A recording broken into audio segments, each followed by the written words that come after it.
Sizle birlikte gider Şuşa'ya. Gideceğiz. İnanın ki gideceğiz. Her bir Azerbaycanlı için Şuşa aziz bir anlayıştır. Ey qəhrəman övladım, şanlı vətənim. Əziz Şuşa,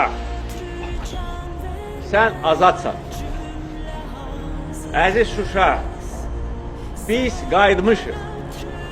Əziz Şuşa, biz səni dirçəldəcəyik.